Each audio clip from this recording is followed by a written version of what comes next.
அனைவருக்கும் வணக்கம். இந்த ஃபோட்டோவில் இருக்காங்களே, இந்த பெண்ணுடைய பேர் வந்து அஜி. இவங்களுக்கு 32 வயசு ஆகுது. இவங்க கன்னியாகுமரி மாவட்டம் தக்கலை அருகே உள்ள குமாரபுரம் கன்று பிலாவலை பகுதியில் வசிட்டு வராங்க. இவங்களுடைய கணவனுடைய பேர் வந்து ரெஜிலின் மனோ. இவருக்கு 35 வயசு ஆகுது. இவர் தற்போது வெளிநாட்டில் பெயிண்டராக வேலை பார்த்துட்டு வராரு.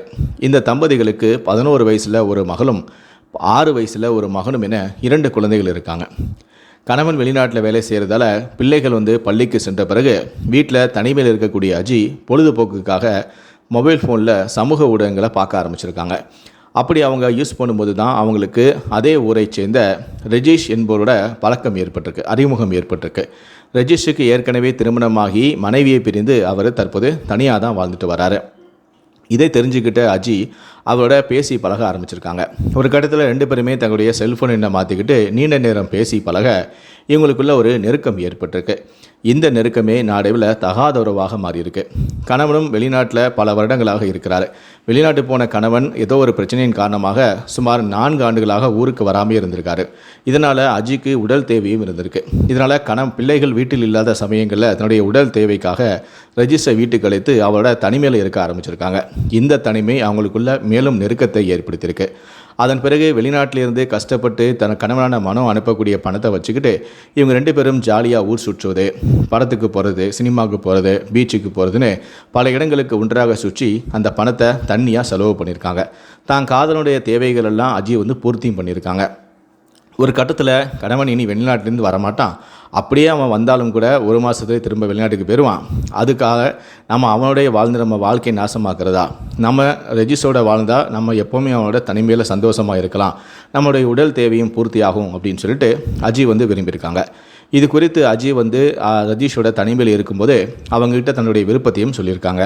ரஜீஷும் வந்து மனைவியை பிரிந்து வாழ்ந்துட்டு வரதால் அஜி சொன்னதுக்கு அவரும் ஒத்துக்கிட்டார். அஜி மீது இருந்த மோகத்தின் காரணமாக நாம் 2 பேருமே ஒன்றா வாழலாம் அப்படின்னு ரஜீஷும் சம்மதம் தெரிவிச்சிட்டாங்க. இதனால் அஜி வந்து ரொம்ப சந்தோஷப்பட்டாங்க. அப்போ தான் அஜி சொன்னாங்க, நம்ம 2 பேரும் கல்யாணம் பண்ணி சந்தோஷமாக வாழலாம், ஆனால் நாம் இங்கே இருக்கக்கூடாது, நம்ம கேரளா பக்கம் போயிடலாம், அங்கே ஒரு வீட்டை வாங்கிட்டு நானும் என்னுடைய குழந்தைகளும் நீயும் சந்தோஷமாக வாழலாம், நமக்கு யாரும் இடையூறாக இருக்க மாட்டாங்க, இங்கேனா என்னுடைய சொந்த பந்தம் எல்லாருமே வந்து என்னை அசிங்கமாக பேசுவாங்க, அங்கே நம்ம போயிட்டோம்னா யார் என்ன பேசுகிறாங்கன்னு நமக்கு தெரியாது, அதனால் நாம் அங்கே போயிடலாம் அப்படின்னு சொல்லி அஜி வந்து சொல்கிறாங்க. அதுக்கு ரஜீஷும் சரின்னு சொல்லிவிட்டு அவரும் சம்மதம் தெரிவிக்கிறாரு. ஆனால் அதுக்கெலாம் நமக்கு நிறைய பணம் தேவையே, அந்த பணத்துக்கு நம்ம என்ன பண்ணுறது அப்படின்னு சொல்லி 2 பேரும் யோசிக்கிறாங்க. அதன் பிறகு தான் இவங்க 2 பேருமே வந்து பல திட்டங்களை போடுறாங்க. கணவனான மனோ வந்து சுமார் வெளிநாட்டில் அவர் 5-6 ஆண்டுகளாக இருக்கிறதால நிறைய பணத்தை சம்பாதிச்சு அனுப்பியிருக்காங்க. கிட்டத்தட்ட வந்து 50 லட்ச ரூபாய்க்கு மேலேயே வந்து பணத்தை அனுப்பி வச்சுருக்காங்க. இதில் பாதியை வந்து அஜியும் ரஜீஷும் ரொம்ப ஆடம்பரமாக உல்லாசமாக ஊர் சுற்றி பணத்தை வந்து செலவு பண்ணிட்டாங்க. இப்போ அவங்களுக்கு கொஞ்சமாக தான் பணமும் இருந்திருக்கு. இப்போது உற்றார் உறவினர்கள் நண்பர்கள் எல்லாத்தையும் வந்து மோசடி செஞ்சு அவங்கள ஏமாற்றி பணம் சம்பாதிக்கணும்னு நினைக்கிறாங்க. அதே சமயத்தில் அஜி வந்து மகளிர் சுயக்குழுவுடைய அந்த ஏரியாவில் இருக்கக்கூடிய சுயக்குழுவோட தலைவியாகவும் இருக்காங்க. இதனால் அவங்களுக்கு அக்கம் பக்கத்தில் இருக்கக்கூடிய பல பெண்களோட பழக்கமும் இருந்திருக்கு. எல்லா பெண்களுக்கும் உதவி செய்வது போல் நடிக்க ஆரம்பிச்சிருக்காங்க. எல்லா பெண்களும் அஜியை வந்து நம்பவும் ஆரம்பிச்சிருக்காங்க. அதன் பிறகு அஜி வந்து மகளிர் சுய உதவிக்குழுவில் தலைவியாக இருக்கிறதால அவள் கேட்டாலே அப்படின்னு சொல்லிட்டு Aadhaar card, PAN card, photos எல்லாத்தையுமே வந்து கொடுத்துருக்காங்க. அதுக்கப்புறம் இதை தனக்கு சாதகமாக பயன்படுத்திக்கிட்ட அஜி அவன் கொடுத்தவங்களுக்கே தெரியாமல் ரகசியமாக தன்னுடைய காதலான ரெஜிஸ்டருடன் சேர்ந்து அந்த ப்ரூஃப் எல்லாம் வச்சுட்டு தனியார் நிறுவனங்களில் அவங்க பேர்லேயே வந்து தனியாக வந்து கடனும் வாங்கியிருக்காங்க. இது அவங்களுக்கு தெரியாமலேயே சிம் கார்டெல்லாம் இவங்களே வாங்கி அதுக்கு வரக்கூடிய ஓடிபியெல்லாம் இவங்களே சொல்லி அது அவங்களுக்கு தெரியாத மாதிரி பார்த்துக்கிட்டு இருந்திருக்காங்க. இப்படியே பல பேரை ஏமாற்றி நிறைய லட்ச ரூபாய் சம்பாதிச்சுறாங்க.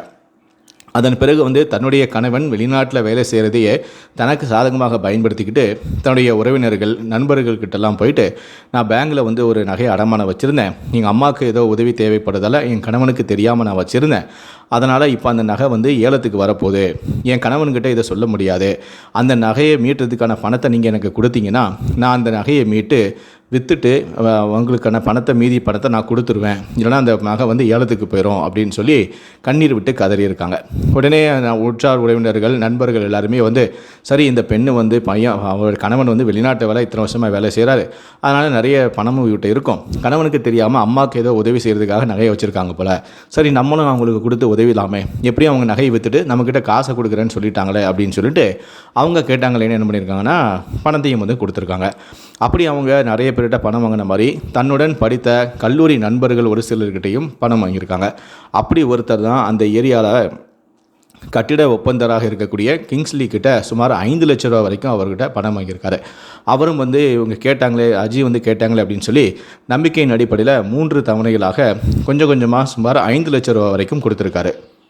இப்படியே பல பேரை ஏமாத்தினவங்க ஓரளவுக்கு பணம் சேர்ந்துருச்சு. அதுக்கப்புறம் ஒரு வீடு வாங்கணும், ஒரு காரும் வாங்கணும் அப்படின்னு சொல்லி திட்டமிட்டிருக்காங்க. அதன் பிறகு கேரளா மாநிலம் பாரசாலைக்கு போய் ஒரு வீட்டை பார்த்துருக்காங்க. அவங்களுக்கு ரொம்ப பிடிச்சிருந்துச்சு.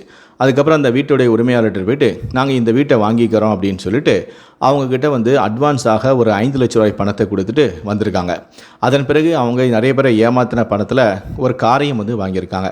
அதன் பிறகு தன்னுடைய குழந்தைகளை அழைச்சிட்டு போகணும் அப்படின்னு சொல்லிட்டு தன்னுடைய அம்மா கிட்ட போயிட்டு அஜி வந்து என்ன சொல்லியிருக்காங்கன்னா, நான் என் குழந்தைகளை கூட்டிகிட்டு நான் கடைக்கு போகிறேம்மா அப்படின்னு சொல்லிட்டு கடைக்கு போகிற மாதிரி தன்னுடைய 2 குழந்தைகளையும் கூட்டிகிட்டு அந்த காரிலேயே அவங்க கேரளா பாரசாலைக்கு அவங்க வாங்கின அந்த வீட்டுக்கே வந்துடுறாங்க. அதன் பிறகு வந்து இந்த விஷயமானது அவங்க அம்மாவுக்கு தெரியலை. அதாவது தன்னுடைய பேர குழந்தைகளை கூட்டிக்கிட்டு கடைக்கு போகிறேன்னு சொன்ன மக திரும்ப வீட்டுக்கே வரலையே, என்னாச்சு ஏதாச்சும் தெரியலையே அப்படின்னு சொல்லி அவங்களுக்கு ஃபோன் பண்ணி பார்த்துருக்காங்க. அஜியோடைய அம்மா ஃபோன் சுவிட்ச் ஆஃப்னு வந்திருக்கு. குழந்தைகளையும் காணோம், மகளையும் காணோன்னு பதட்டமானவங்க உடனடியாக போலீஸ் ஸ்டேஷனுக்கு போயிட்டு புகார் கொடுக்குறாங்க. இந்த மாதிரி கடைக்கு போன என்னுடைய மகளையும் பேர குழந்தைகளையும் காணோம், அவங்கள யாரோ கடத்திட்டு போயிட்டாங்க போல் அப்படின்னு சொல்லிட்டு அவங்க வந்து புகார் கொடுக்குறாங்க. இதனால் அதிர்ச்சியான போலீஸார் உடனடியாக வழக்கு பதிவு செய்து தங்களுடைய விசாரணையை ஆரம்பிக்கிறாங்க. இதனால் அவங்க உடனடியாக போலீஸ் என்ன பண்ணுறாங்கன்னா, அஜித் தங்கியிருந்த அந்த வீட்டுக்கு பக்கத்து உள்ளவங்க வீடுகிட்டெல்லாம் போயிட்டு அஜியை காணாமா, உங்களை பற்றி ஏதாவது அவங்களுக்கு மேலே யார் மேலே சந்தேகம் இருக்கா, அவங்கள பற்றி ஏதாவது விவரம் தெரியுமா அப்படின்னு சொல்லி விசாரிக்கும் போது தான் எல்லாருக்கும் இது தெரிஞ்சு அதிர்ச்சி ஆகிறாங்க. அவள் காணாமல் போயிட்டாளா, எங்கிட்ட பணம் வாங்கியிருக்காளே அப்படின்னு சொல்லி எல்லாரும் வந்து புலம்ப ஆரம்பிக்கிறாங்க. அதன் பிறகு தான் வந்து அஜி காணாமல் போன விஷயமானது அஜியோடைய சொந்த பந்தங்கள் நண்பர்களுக்கு எல்லாத்துக்குமே தெரிய வருது. அவங்களும் அதிர்ச்சியாகி உடனடியாக காவல் நிலையத்துக்கு ஓடி வராங்க. இப்படி சுமார் கிட்டத்தட்ட 20க்கும் மேற்பட்ட நபர்கள் வந்து காவல் நிலையத்துக்கு ஓடி வராங்க. வந்து என்னுடைய பணம் போச்சு, நான் நம்பி கொடுத்தேன், இதே டைலாக எல்லாட்டையும் பணம் வாங்கியிருக்காங்கன்னு சொல்லி எல்லாருமே வந்து புகார் கொடுக்குறாங்க. அப்போது அவருடைய நண்பரான கட்டிட ஒப்பந்தன கிங்ஸி நான் வந்து 5 லட்ச ரூபாய் கொடுத்து ஏமாற்றிட்டேன் அப்படின்னு சொல்லிட்டு அவர் அஜி மீது வந்து புகார் கொடுக்குறாங்க.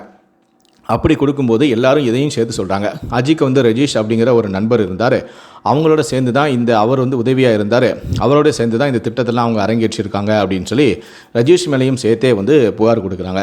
இதற்கு அப்புறம் வந்து போலீஸாரும் வழக்கு பதிவு செய்து தங்களுடைய விசாரணையை துரிதப்படுத்துகிறாங்க. என்னதான் வந்து அஜித் மீது வந்து உறவினர்களும் நண்பர்கள் எல்லாருமே வந்து புகார் கொடுத்துட்டு போலீஸ் பார்த்துப்பாங்க அப்படின்னு சொல்லி அவங்க வேலையை பார்க்கல. அஜியை எப்படியாவது கண்டுபிடிச்சே ஆகணும் அப்படின்னு சொல்லிட்டு அவங்களுக்கு தெரிந்த நண்பர்களுக்குள்ள அவங்க அஜியோடைய ஃபோட்டோவை போட்டு இந்த பெண் வந்து ஏமாற்றிட்டு ஓடி போயிட்டா, உங்களுக்கு யாருக்காவது தெரிஞ்சால் சொல்லுங்கள் அப்படின்னு சொல்லி அஜியை இவங்க இன்னொரு பக்கம் தேட ஆரம்பிக்கிறாங்க. அப்படி தேடும்போது தான் இந்த பெண் தற்போது கேரளா பாரசாலையில் புதிதாக ஒரு வீட்டுக்கு வந்து குடி வந்திருக்காங்க அப்படிங்கிற தகவல் வந்து தெரிய வருது. உடனடியாக அஜியுடைய சொந்த பந்தங்கள் நண்பர்கள் எல்லாருமே சேர்ந்து கேரளா மாநிலம் போய் பாரசாலையில் அஜி வாழ்ந்துட்டு வந்து அந்த வீட்டை சுற்றி லாக் பண்ணிடுறாங்க. லாக் பண்ணிவிட்டு உடனடியாக அவங்க இருக்க இந்த கன்னியாகுமரியில் இருக்கக்கூடிய அவங்க புகாரளித்த அந்த போலீஸ் ஸ்டேஷனுக்கும் தகவல் சொல்கிறாங்க. நீங்கள் உடனடியாக கேரளாவுக்கு வாங்க, நாங்கள் அஜியை வந்து ரவுண்ட் அப் பண்ணி வச்சுருக்கோம் வாங்க அப்படின்னு சொல்கிறாங்க. அது மட்டும் இல்லை, இங்கே எதுவும் பிரச்சனை வந்துடக்கூடாது அப்படின்னு சொல்லிட்டு அவங்க பாரசாலை பக்கத்தில் இருக்கக்கூடிய ஒரு போலீஸ் ஸ்டேஷனில் போய்ட்டு அஜி மேலேயும் புகார் கொடுத்துட்டு அவங்கள உங்கள் ஸ்டேஷனில் நீங்கள் கூட்டி வச்சுக்கோங்க, இப்போ தமிழ்நாட்டிலேருந்து போலீஸார் வந்துகிட்டு இருக்காங்க அப்படின்னு சொல்லிட்டு அவங்க கேரளா போலீஸ் மூலமாக அஜியை கைது பண்ணி காவல் நிலையம் அழைத்து போகிறாங்க. இப்படி இங்கேருந்து தக்கலிலிருந்து போன அவருடைய உறவினர்கள் நண்பர்களும் வீட்டை ரவுண்ட் அப் பண்ண விஷயமானது ரஜீஷுக்கு தெரிஞ்சிருச்சு. அவர் வெளியே ஏதோ ஒரு வேலை விஷயமா வெளியே போயிட்டு திரும்ப வீட்டுக்கு வரும்போது இவங்க எல்லாம் சுற்றி நிற்கிறத பார்த்து லாக் பண்ணிட்டு இருக்கிறத பார்த்து அதிர்ச்சியான அவர் நைஸாக தலைமறைவாயிட்டார். அதன் பிறகு அஜியை வந்து போலீஸார் வந்து கைது பண்ணிட்டாங்க. அதன் பிறகு இங்கேருந்து வந்த தக்கலை போலீஸாரும் கேரளா போலீஸார்கிட்டேருந்து அஜியை மீட்டு வந்து இங்கே வந்து திரும்பவும் விசாரணை மேற்கொள்கிறாங்க. அப்போ தான் இந்த எல்லா விஷயமும் வந்து தெரிய வந்திருக்கு. தான் காதலுடன் சேர்ந்து ஒன்றாக சந்தோஷமாக வாழ்கிறதுக்காக பணம் தேவைப்பட்டதால் தன்னுடைய நண்பர்கள் உறவினர்கள் எல்லாத்தையும் ஏமாற்றியதாகவும் கணவன் சம்பாதித்து அனுப்பிச்ச பணத்தையும் எடுத்துக்கொண்டு ஓடியதாகவும் அவங்க வாக்குமூலம் கொடுக்குறாங்க.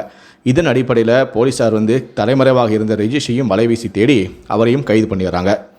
இந்த விஷயத்தை இதையெல்லாம் கேள்விப்பட்டு அதிர்ச்சியான வெளிநாட்டில் இருந்த அவருடைய கணவனான மனோ வந்து வீடியோ மூலமாக போலீஸாருக்கு ஒரு புகார் அளிச்சிருக்காரு. அதில் அவர் என்ன சொல்லியிருக்காருன்னா, என்னுடைய மனைவி இப்படி செய்வான்னு நான் கொஞ்சம் கூட எதிர்பார்க்கல, அவள் எப்போ வேற ஒருத்தனை தேடி போனாலோ அப்போவே அவளுக்கும் எனக்கு இந்த எல்லாமே முடிஞ்சு போச்சு. நான் கஷ்டப்பட்டு வெளிநாட்டில் 5 வருஷமாக நான் சம்பாதிச்சு கிட்டத்தட்ட 50 லட்ச ரூபாய்க்கு மேலே அவளுக்கு நான் அனுப்பியிருக்கேன். எனக்கு அந்த பணத்தை மட்டும் மீட்டு தருங்க. குழந்தைகளை நான் பார்த்துக்கிறேன். என்னுடைய குழந்தைகள் எனக்கு வேணும். என்னுடைய பணமும் வேணும்.